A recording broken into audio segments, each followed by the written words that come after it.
Essa é a sua UniFM, a rádio que faz a diferença. E no Música Urbana, dessa quarta-feira, dia 23 de junho de 2021, a gente fala sobre por que o mês de junho é o mês do orgulho LGBTQIA+.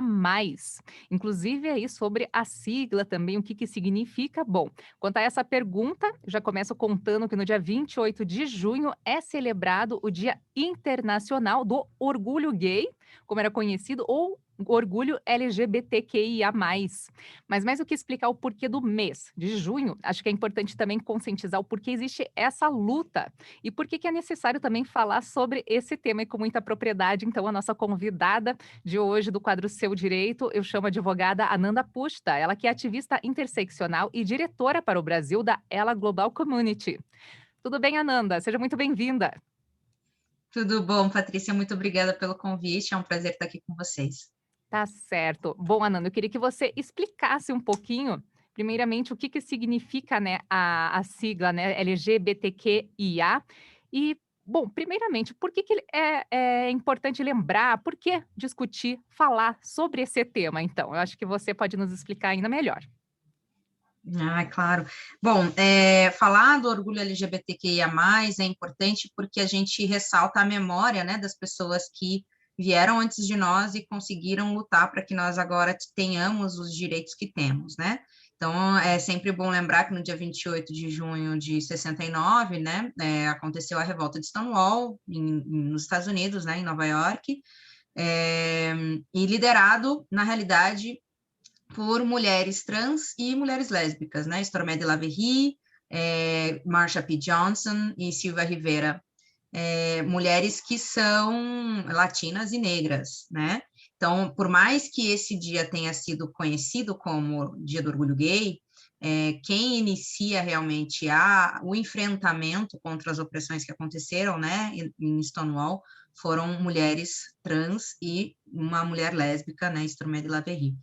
É sempre bom pontuar isso, porque a gente ressignifica a história, né? E quanto Uhum. à sigla, LGBTQIA+, por que que ela sempre aumenta, né? Justamente porque mais identidades de gênero e orientações sexuais são colocadas à mesa e se organizam politicamente, né? Então, L vai para lésbicas, G para gays, B para bissexuais, T para travestis, transexuais, transgêneres, né?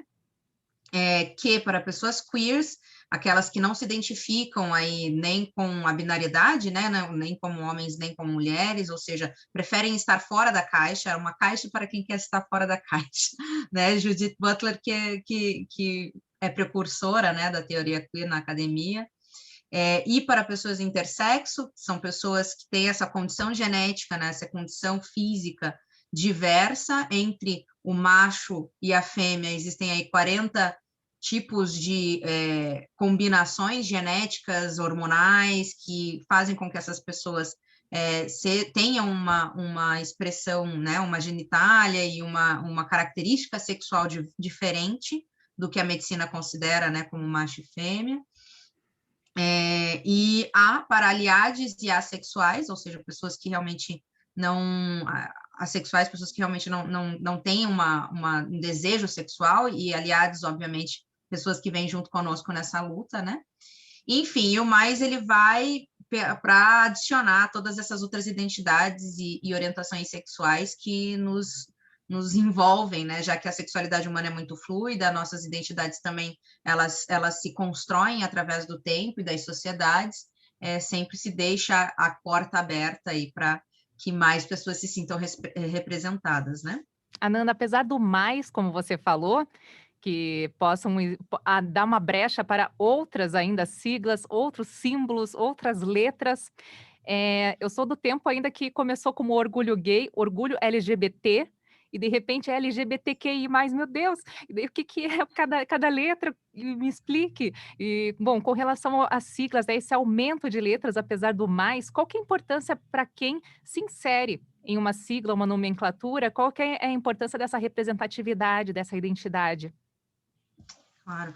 Bom, como Pribertucci, né, que é um colega muito querido e não binário, sempre fala, quando a gente não nomeia as coisas, elas não existem, né? Sim. Então, é justamente para que essas novas existências sejam reivindicadas e se organizem também politicamente. É bom a gente falar, por exemplo, no Brasil, a sigla LGBT ela é cunhada na primeira Conferência Nacional, né, da comunidade LGBT, é votada dessa forma pelo movimento, né, e a última conferência que nós tivemos, ela adicionou, né, ela não adicionou o I na realidade, mas ela enfim, aconteceu para que esse entendimento das maiores identidades fossem adicionadas, né?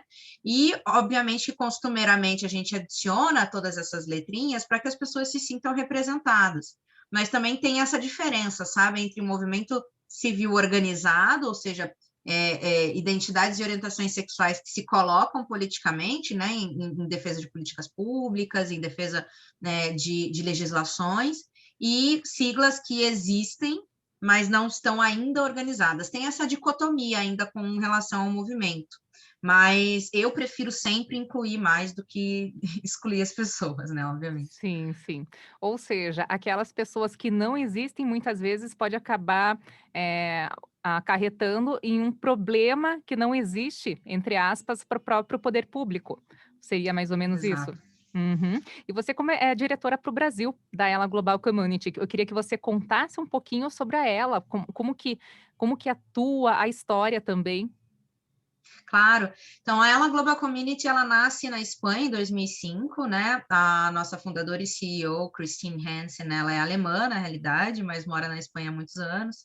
E ela nasce, na realidade, por essa ausência de um espaço onde mulheres LGBTQs, né, possam ser quem são, né? Então, nasce na necessidade de garantia de visibilidade e representatividade para esse recorte de gênero, né? Que realmente se coloca num limbo entre o movimento feminista e o movimento LGBT, né? Quando a gente olha para a história, a maioria das representatividades LGBTs são masculinas, né? Homens que falam pelo movimento. Então, ela nasce justamente para trazer essa visão, né? Emprestar esse óculos, né? Das lentes femininas e feministas do movimento, para a gente enxergar a comunidade LGBTQIA+, com as nossas lentes, né? Então, a gente fala para todos e todas e todes, mas com a lente e sempre com o recorte do feminismo, da necessidade da gente combater esses pilares do patriarcado que nos oprimem, né?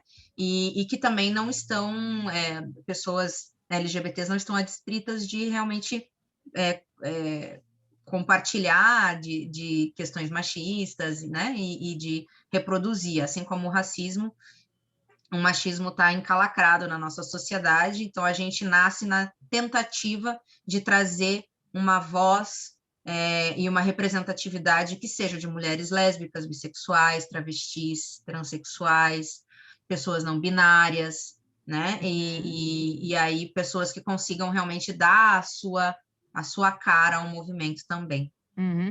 E é engraçado, bom, é engraçado, digamos assim, chama atenção, né, a diferença cultural de diversos países. Lógico, o Brasil, digamos, tem, né, muito machismo, só o fato de você falar feminismo já gera arrepio, lógico, em homens, né, mas o fato de falar LGBTQI+, ou até mesmo orgulho gay, o termo mais antigo, também já gera arrepio, já gera medo, tabu. E como que é lidar em países que chega a ser crime, por exemplo, a pessoa ser homossexual, ou em outros países, mesmo na Europa, em que se discute mais sobre isso, quais que são as maiores dificuldades ainda vistos? Você vem acompanhando também os outros países? Como é que funciona isso? Sim, ela está presente em mais de 20 países, muitos deles na Europa, mas também muitos no sul global. Então, aqui na América Latina, a gente está presente no México, na Argentina, na Costa Rica, na Colômbia, aqui no Brasil, na África, ali na Nigéria, África do Sul, Quênia, Zimbábue, enfim, e vamos expandindo aí no máximo que conseguimos. E uma coisa bem interessante é que, por exemplo, o capítulo da Nigéria, da Ela Global, é um capítulo bem peculiar, porque realmente na Nigéria as pessoas podem ser presas perpetuamente por serem LGBTs, né? Então, há essa necessidade, e a internet ela traz isso para nós, né? Um espaço seguro para que as pessoas consigam trocar as suas vivências, consigam entender que elas não são aberrações e que está tudo bem ser do jeito que se é e que elas, enfim, têm essa possibilidade, né? Então, a gente atua como essa grande rede, né, global e intercultural que se apoia e faz com que mulheres queers de todo o mundo, né, e daí a gente utiliza o termo queer como guarda-chuva para a comunidade, né, Sim. Faz com que essas mulheres se sintam mais acolhidas, né? E na Europa, por exemplo, onde esses assuntos já são mais debatidos, ainda assim se tem muito preconceito. Então, você tem um avanço legislativo, você tem um avanço até, de certa forma, cultural, né? Por exemplo, a Holanda, que foi o primeiro país a permitir o casamento civil igualitário, ainda assim você tem uma série de barreiras culturais que fazem com que pessoas LGBTs, daí principalmente o recorte, né, dessa interseccionalidade de mulheres, se sintam preteridos socialmente, né, com relação a trabalho, com relação a expectativas sociais, com relação à possibilidade de crescimento e saúde mental. Então, por mais que a realidade seja diferente da nossa, principalmente no Brasil e de países em África, ainda assim se tem, né? Em nenhum lugar do mundo os direitos estão 100% conquistados, o que Sim, nos mostra ainda um longo caminho a percorrer. tá certo. Bom, eu estou conversando então com a Ananda Pushta, ela que é advogada, ativista interseccional e diretora para o Brasil da Ela Global Community, também porque que o junho é o mês do orgulho LGBTQIA+. E Ananda, para finalizar então aqui no quadro Seu Direito, falando sobre esse tema, eu queria que você então aproveitasse o espaço e falar para quem passa por algum tipo de perseguição, preconceito por ser diferente das outras pessoas, digamos assim, na cultura em que ela vive e principalmente também a quem pratica esse preconceito ou a quem tem uma certa histeria, né, por esse assunto também. Claro. Bom, para quem sofre violência LGBTfóbica, eu sempre falo que, primeiro, procura uma rede de apoio, né? Uma rede de apoio psicológico, porque isso é realmente dolorido psicologicamente para nós, mas também jurídico, né? Então, sempre procure um advogado, uma advogada que possa te acompanhar a fazer um boletim de ocorrência, lembrando que agressões verbais são violências, são microviolências, agressões físicas, obviamente, já extrapolam né, o limite, e todas essas agressões, elas podem ser colocadas na Polícia Civil por meio de boletim de ocorrência. Desde 2019, aqui no Brasil, LGBTQIA+, fobia é crime. Inclusive, eu tive lá nesse processo, foi uma grande participação que eu me orgulho muito.